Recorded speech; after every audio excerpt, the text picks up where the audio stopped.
Fifth Hour Radio Show. Gloria, let's start off by discussing the start of your career. Actually, let's go a little bit further back than that. At what point in your life did you realize you had this awesome vocal talent? Well, I was about 12 years old, and I was in my apartment building where I lived waiting for a friend of mine to come out and play, and I was singing. I was singing Why Do Fools Fall in Love by, what was his name? Anyway, doesn't matter. So a neighbor came downstairs, one of the neighbors upstairs, an adult, and when she got to me, she said, "Gloria, was that you singing?" I said, "Yeah." She said, "My goodness, I thought that was radio." That had to make you feel good, right? Yeah. I'm thinking, oh my God, I must have sounded really good. Yeah.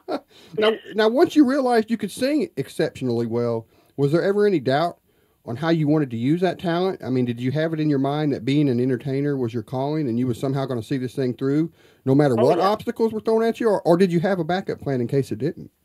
Well, to be honest, I didn't have a backup plan, but my mother, being the wise woman that she was, when I told her what I wanted to do, she said, "That's nice, honey, but you need to get some education under your belt and some work experience in case you don't make it in show business," because my father had tried and worked for a while in show business but didn't really make it.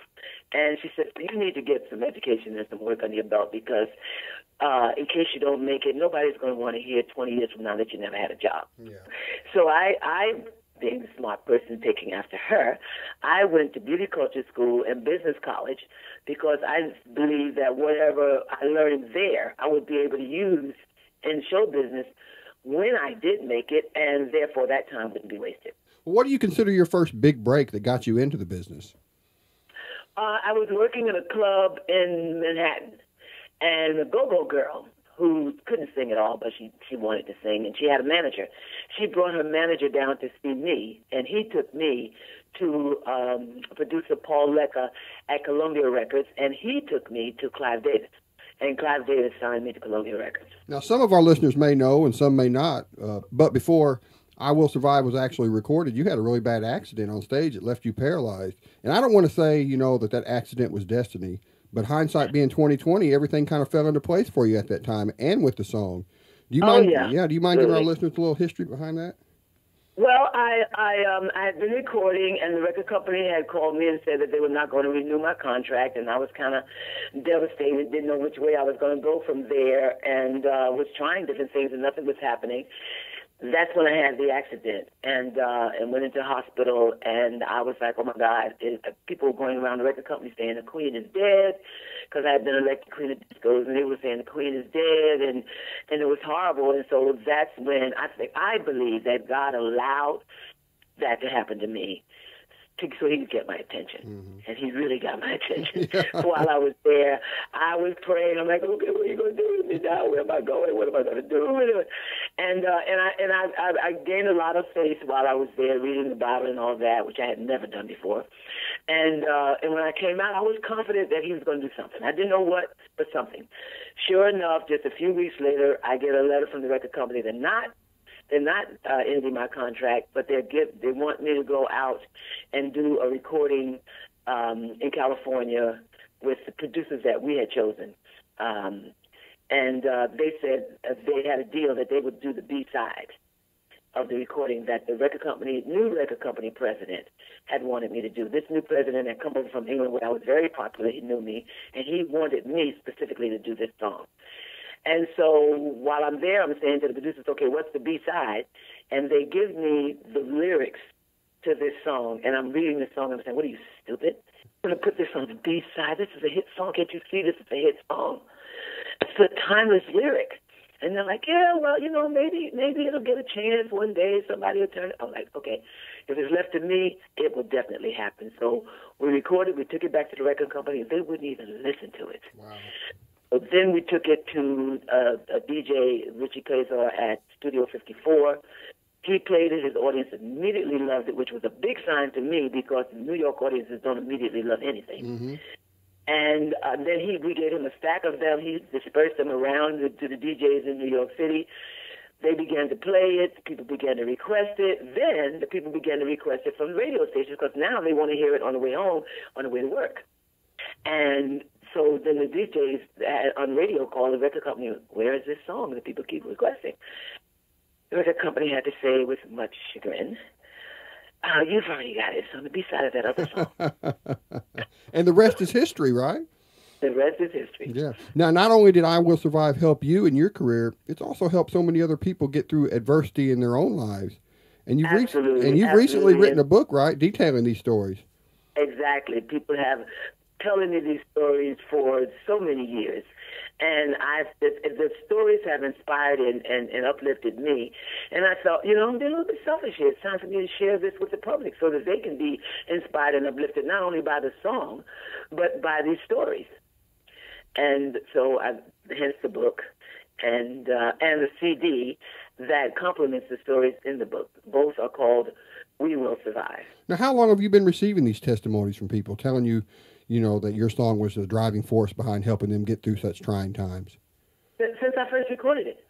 I have to say at least for the last 33 years, I've been hearing these stories.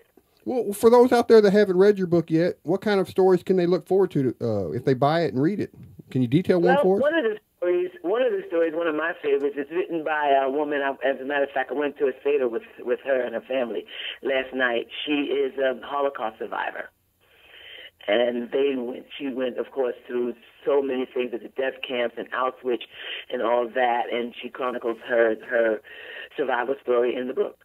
So how does the audio CD relate to the book? Well, the audio CD is everything that's in the book, plus some of the songs from the audio book is everything that's in the book, the written book, and some of the songs from the CD. So I spoke of Destiny a few questions ago on being a woman of faith, and looking back on your career up until now, how instrumental was that faith in guiding you along life's path through these hard times, the good times, and everything in between? My faith has been everything to me. As I look back sometimes and think about, my God, where would I be without my God? I don't know, I honestly don't know what would have happened to me because, in show business, as you can see and tell from a lot of artists that are not people of faith and don't have the kind of guidance that I had, they go the wrong way, and they get into trouble and they hurt themselves, and sometimes they hurt their families, and it's awful. So I am extremely blessed. I am extremely blessed that even that accident happened to me, because it brought me to God. It brought me to my faith, or I should say, brought me back to my faith, and it's been everything. He's been my guide, garden governor. That's awesome. That's awesome. Before we get off here, I always ask our guests one question, something that our audience might not know about them. Do you have any hobbies, favorite TV shows, something you just do that no one knows about? Well, I have a vacation home. And when I go there, every night before I go to bed, I get completely ready for bed. I get into the bed, pull up the covers, hit the television, and watch an episode of Touched by an Angel.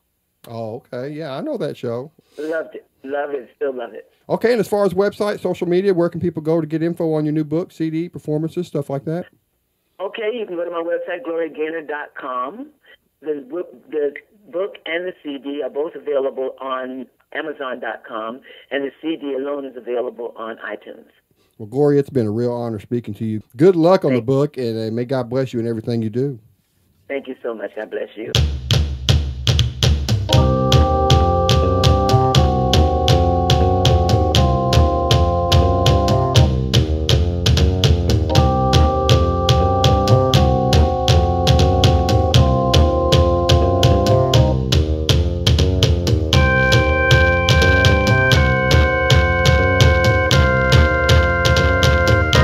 The 25th Hour Radio Show.